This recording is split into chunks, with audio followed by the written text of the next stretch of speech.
இன்னைக்கு தமிழ்நாட்டு மக்கள் தெரிஞ்சுக்கங்க, இளைஞர்கள்லாம் ஜெயலலிதா முதலமைச்சராக இருக்கும்போது இந்த இந்து என்றாம சட்டசபையில் அவங்க நடந்த சில விஷயங்களை அசிங்கமாக எழுதினாங்க. ஜெயலலிதா சொன்னாங்க பிடிச்சி உள்ளே போடுனாங்க. இந்து என்றாம அடித்து பிடிச்சி ஓடி ஒளிஞ்சு இதுக்கு போயிட்டார், இங்கே பெங்களூருக்கு. அப்போ கமிஷனர் விஜயகுமார் அவர் இங்கேருந்து ஃபாலோ பண்ணி அவர் இங்கே பெங்களூருக்கு போகிற வழியில் மட்டைக்கு பிடிச்சி தூக்குனாங்க. ஐயா மன்னிச்சுக்கோங்க, ஐயா மன்னிச்சுக்கோங்க, காலில் விழுகிறேன், ஜெயலலிதாட்ட கூட்டிகிட்டு போங்க, காலில் விழுகிறேன்னு சொன்னவர் தான் இந்த ஹிந்து என்றான்.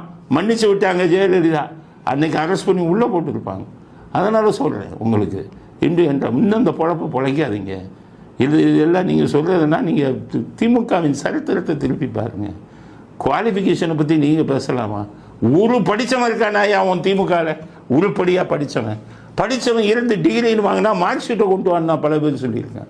இந்த லட்சத்தில் நீங்கள் டிவிக்கில் எல்லாரும் குவாலிஃபிகேஷனை மாற்றி கொடுத்துருக்காங்க. டாக்டரேட் உண்மையிலே டாக்டரேட் இருப்பான், போய் பாரு. அதனால் இன்னும் மறுபடியும் ஆங்கில முரசொலி ஹிந்துக்கு நம்ம கடுமையான கண்டனத்தை தெரிவிப்போம். அப்படி